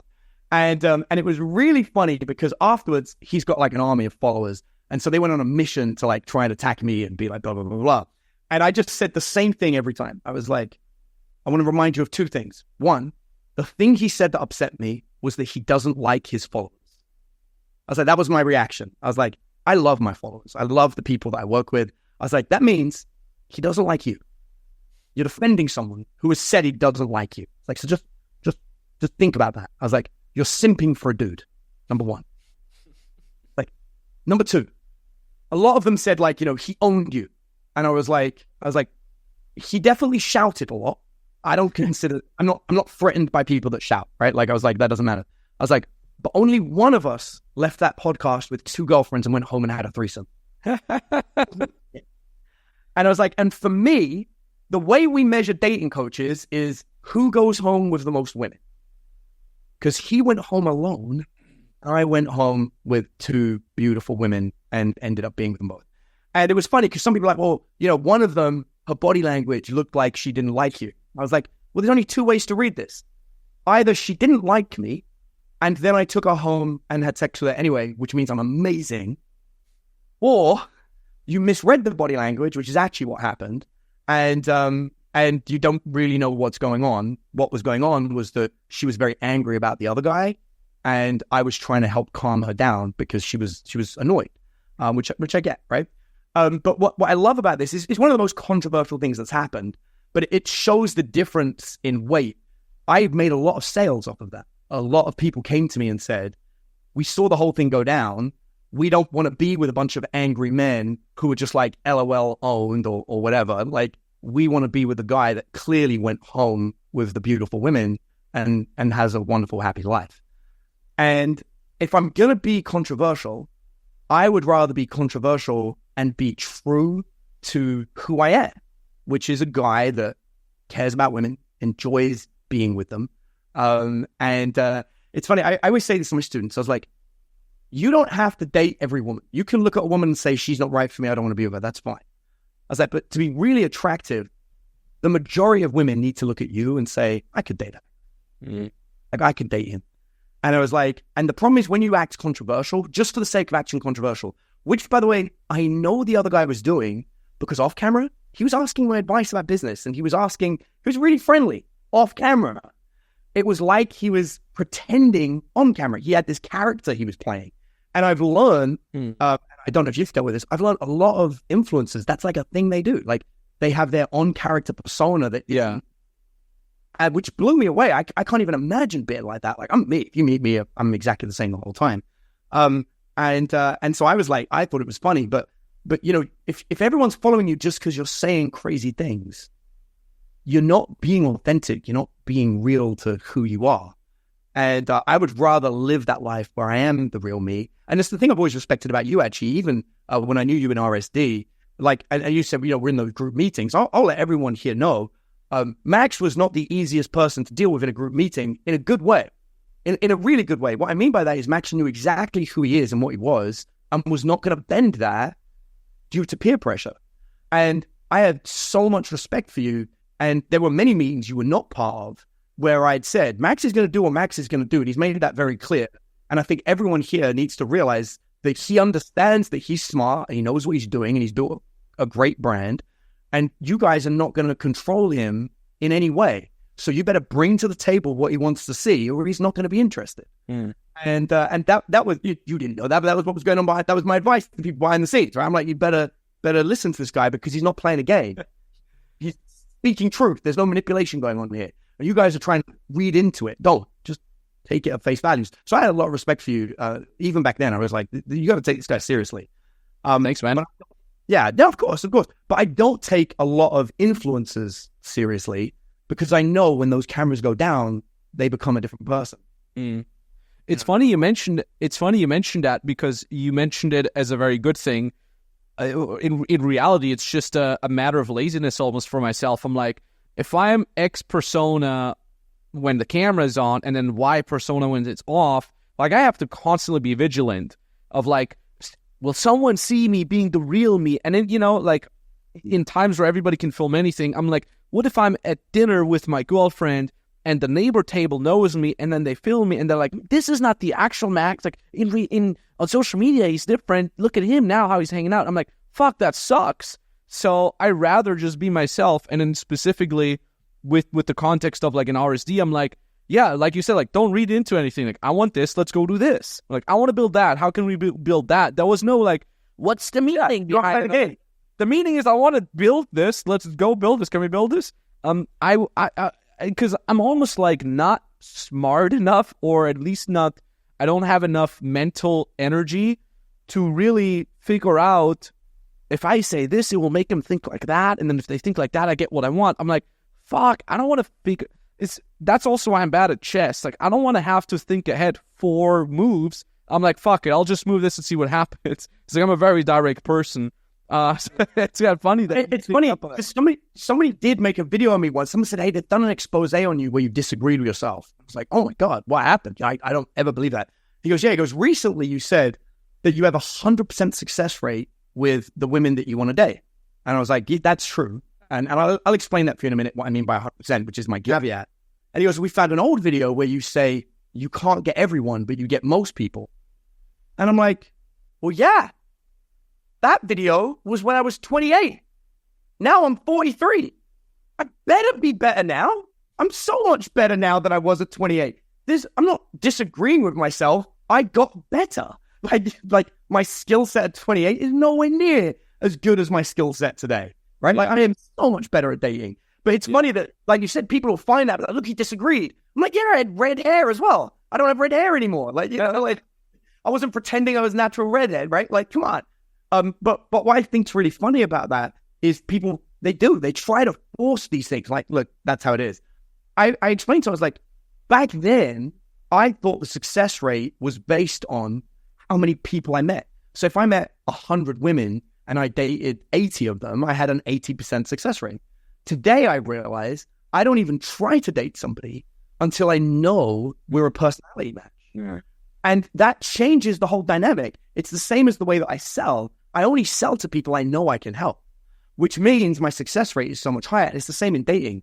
So it's like me and my partner, we matched with somebody online, and they sent me this message 2 days ago. They were like, "Hey, just so you know, I'm not sure if this is going to, we hadn't even met, and I don't know if this is going to work. I feel like you guys just want to have sex with a bunch of people, and I'm looking to get into a relationship." And did that fail? Did it succeed? It's irrelevant because I don't know if there's a connection. So I responded and said, "Hey, I think you've got the wrong idea. We don't want sex with a bunch of random people. We are looking for the right partner, but we're also not going to confirm that somebody's the right partner if we've never met them, never hung out with them, and don't know them. And sometimes you meet somebody, you get on well, and you just, this isn't right for me, and you move on." And they replied and went, "Oh my God, that's exactly what I want. Okay, I mean, yes, let's hang out. So we have a date this week." Nice. But I think a lot of guys, they want to base success on looking at somebody and then saying, "Okay, can I get that one?" But what if they're an axe murderer? What if they used to be a dude? What if, like, there's so many what ifs. I don't believe anyone in dating should even consider dating somebody until you've hung out at least once. Yeah. And for me, when I hang out with somebody and I work out if I want them, so I'm going to go through and see a whole bunch of stuff, then I'm going to be like, okay, I'm going to go for this person. That I have 100% success rate currently. Like maybe I'll fail at some point, but currently I have 100% success rate. But I'm very picky about who it's going to be. I'll meet thousands of people, but I narrow it down. And I think men have not recognized the power of that skill. Yeah. Yeah. Be able to narrow it down. Yeah. That's so key. Like, a lot of men are like, oh, I want to be the guy who gets any girl, or like every girl. That's kind of the thing. I want to be the guy who gets every girl, when in reality, you want to be the guy who gets any girl that they really set their mind onto. Yes. And I don't want to talk too much about dating because, you know, it is predominantly a business podcast, but I also know, this is the last comment I'll give to that. I've also noticed, like, when I was younger and I was a little bit more active in the dating world out there, like, it was always the girls that I kind of liked where I couldn't make it work. Whereas the girls where I'm like, I'm so into this girl, I love her looks, I love her personality, that's where I then usually, quote unquote, excelled and really made the girl really interested in me also. Yeah. It's fun. With the client this weekend, it was exactly that. The ones I said to her, I was like, how attracted were you to her? He goes, not really, but she didn't like me. I'm like, yeah, because you went into it, she probably could tell. But the one really, really hot one at Sephora, it was like that. It wasn't even hard work. So yeah, dude, it's so key. And I think more guys need to recognize that and meet more women, get to know them. I don't think I want to be with them. Wait, let that come later. Yeah. That's an old man trick. That's an older skill. That's just one of the old man tricks. Yeah. What was I going to ask? The thing is, because you mentioned you've worked with really big companies, Nestle, I think it was Pepsi or Coca-Cola, one of those. PepsiCo, Nescafe. Yeah. Yeah. Without violating any NDAs that you probably signed, I imagine that, like, their social media problem like media problems must have been huge. Like, what can you give some examples there, just out of curiosity? And all right,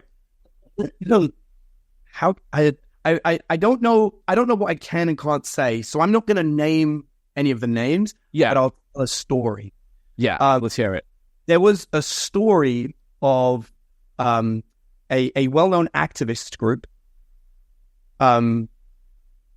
hurting animals and throwing. I'm not going to name the activist group. I'm just going to say well-known. I'm not. I think I know, but animals throwing them inside buildings and then chaining the door from the outside so that the animal would run around bleeding everywhere.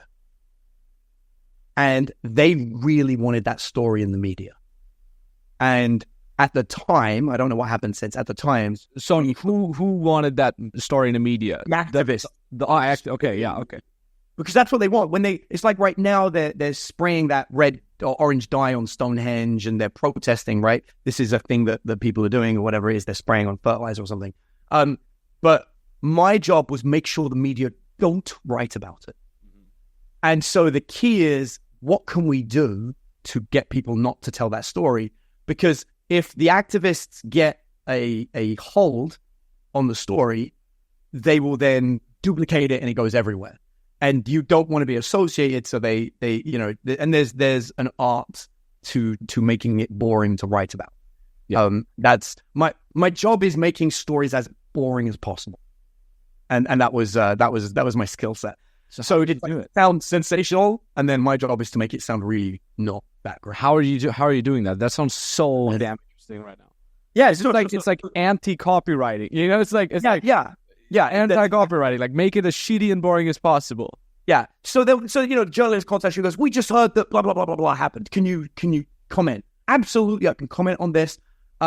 Just so you know, we are not 100% sure if that person that you think it is responsible, because this other employee recently, who has been upset and got fired, also said that they were thinking about doing this. And then there was another employee a few months ago that was upset and said this. And so we've got an internal investigation going on to work out. And like, wait, so it might not be that? Yeah, it might not be. It might not be. And obviously report what you want to report. Just be aware you may have to do a redaction later. Our team will obviously help make sure the wording is correct, because now we're dealing with private citizens and unless charges are done, you can't name them. And then, can you put us in touch with them? No, sorry, that's data confidential. We can't give you their contact information. And the judge said, so this isn't as cut. I was like, it really isn't. I was like, and the worst thing is, we actually cleaned it up pretty fast, so no one got any pictures either. So there's no evidence of any of this. And you're just trying to make it sound like a sludge through mud, right? Yeah, like, oh my God, I don't want to deal with any of that. And you can say to the judge, if you want to get your legal team to contact us, We can get you what information we can. We may be able to get the town it happened. Like you're just trying to make the journalist have to do work, because journalists, most of them don't want to put in the effort. If it isn't a quick, sensational story that's going to get them eyeballs, because a lot of them are just like social media. It's like, how can we get eyeballs? And my job was to spend as much time as possible helping the journalist get a very boring story that's going to take a lot of paperwork that they're like, you know what, there isn't a story here. Only if you're sure. I'm happy to help. They're like, no, don't worry about it. So I'm very good at being very boring. That's okay. That's really, really interesting. Like I said, like I've been like my whole last 5 years, I've been dealing with only like make things interesting. I've never heard the opposite. Okay, that's really interesting. So if what we're getting to Julian, by the way, that was exactly it. Yeah, it was like, oh no, this isn't some kind of movement. This guy just made a prank and it went wrong, and he's really sorry about it, and he's actually not that interesting. Like, but they did this, they did that. Yeah, it just got blown out of proportion. But he's fully available to talk, and you can give him as much exposure as you want on your network. Like, and that was the thing. Like, feel free to give more voice to his platform. No, we don't want to do that. Yeah. Want to just do a public apology then and be done? Yeah. Right. Damn. With that Julian situation, how did you know? I forgot who interviewed him. Some famous CNN guy. CNN. Yeah. What was his name? The guy who interviewed him. I can't remember. I honestly I forget the name to memory at the moment. Okay. But yeah, I had a high contact at CNN, and they put him on the highest profile show they could. My contact was like a producer behind the scenes, so wasn't actually. Did you guys know, like, hey, we're going to ask him this, or was it like, oh, you'll see, good luck? Yeah, no, I prepped Julian's statement, and I also prepped any question they were likely to ask and how he should respond. So part of crisis PR is pre-writing what a controversial question might be in advance, so you know what to say, because you should never get caught off guard. You never want to be like, oh, I'm not sure. And there are things you can say in those situations which should also be scripted. So it's like, if somebody asks a question you don't know what to say, your best answers, it's going to be very political, right? It's going to be like, oh, that's a really good question. I haven't given that one that much thought, actually, to be honest with you. And I definitely want to fact find it before I said the wrong thing publicly. But I'm very willing to do that. If you want to have me back on another interview, I'll make sure I'm prepared for that question. It just shuts them down. How much of an overlap was there between the questions that you guys covered in advance versus the question he then got in person? They didn't ask anything I didn't prepare for. Like, he was wow. I can give you a time if you want, and this is like a bit of an expose. I did purposely create a controversial story once that went wild. Oh wow, yeah, let's hear it. Yeah, I want to hear it. Richard Gambler for PUA Training. Richard Laruna, he's a very good friend of mine. I worked with PUA Training for many years. It was one of the companies I did a lot of work with. He made a video game called Super Seducer. And on the launch of the video game, he wanted to go viral. And so he hired me to create a viral story. And I wrote, he paid a lot of money, an amazing guy. I love Richard. He's paid me a lot of money over the years. I wrote 3 stories. And I was like, this one's safe. No one's going to say anything negative. This one will go viral. This one, I don't know, maybe. And I was like, I've given you 3 because the viral one is, it puts you in the limelight, and I don't know if you want that. And Richard was like, yeah, that one. And I'm like, all right, dude. I was like, I don't know if I have the testicles to do that, but I wrote it for him.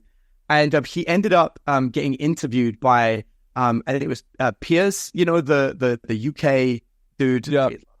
But yeah, Richard got interviewed by him because of the story I wrote.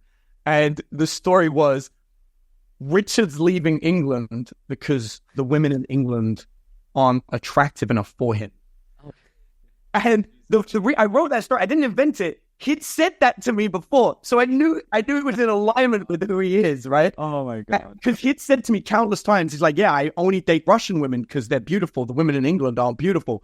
And I would be like, dude, how can you say that? Like, I've dated a bunch of English women. I think English women are beautiful. He goes, only Russians are beautiful. And so when I wrote the press release, I wrote that because he'd said it. And I was like, dude, I don't know if you want the world to know if you believe this. And he goes, I do believe that. And I was like, are you willing to say that on TV? He goes, will it help me get eyeballs on my game? I went, yeah, it will. Because the whole argument was, you can't practice on beautiful women in England. You have to play my game because I filmed it with Russian women. Mm. And that was the whole piece. But it went viral.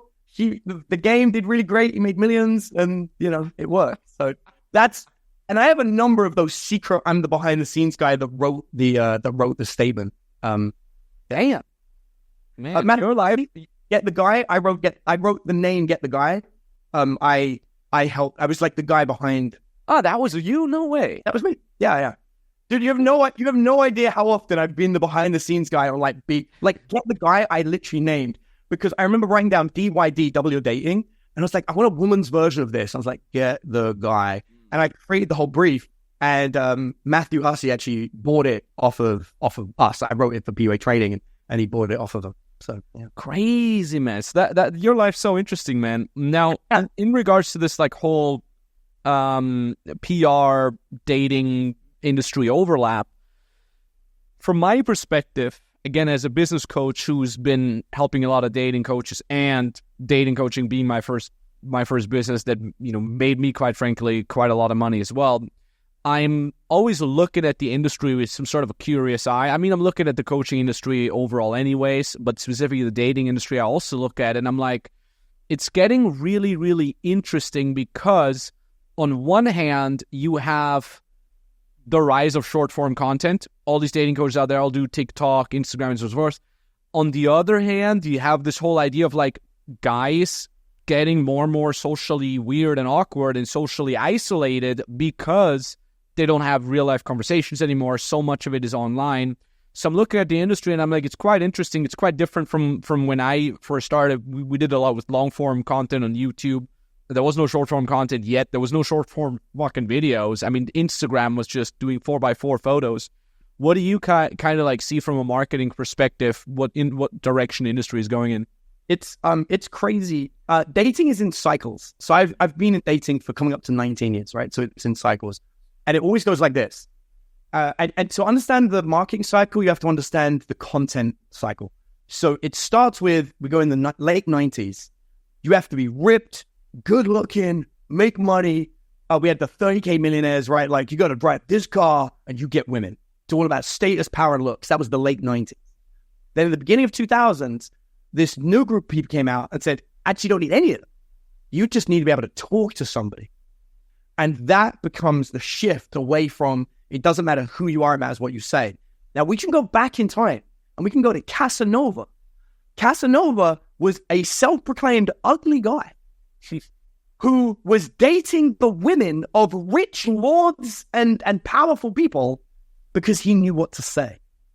So we could argue that same transition that happened in the 90s to early 2000s happened back then in Venice and is about to happen today.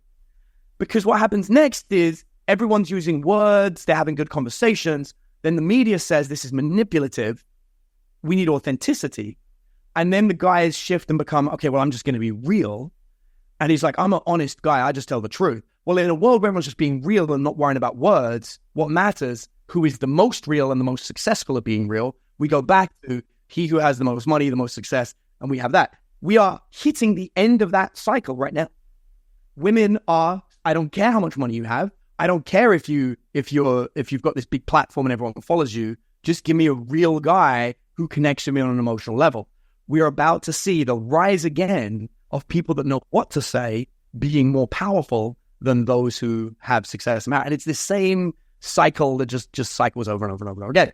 So from a marketing perspective, we're going to see a shift that it's not going to be manipulative. It's going to be people that say things like, I believe in connecting with women on an emotional level. I don't bring my money to the table to impress her.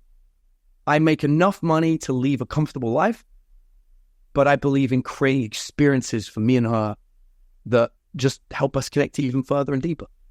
That is the message that is going to be the next message that goes. And I've seen it. If I make a piece of content that's like, the 7 ways to know that you're really connecting with somebody, that it does a lot better than if you've got good money, you've got this, you've got that, you get the woman. So we're seeing that shift happen. Now, at the same time, we were seeing another shift. If you're not in dating, you won't know this. A lot of the profiles on dating apps are fake now. A lot. And I don't mean like how it was before. I mean, both men and women. Men are creating AI profiles that aren't really there.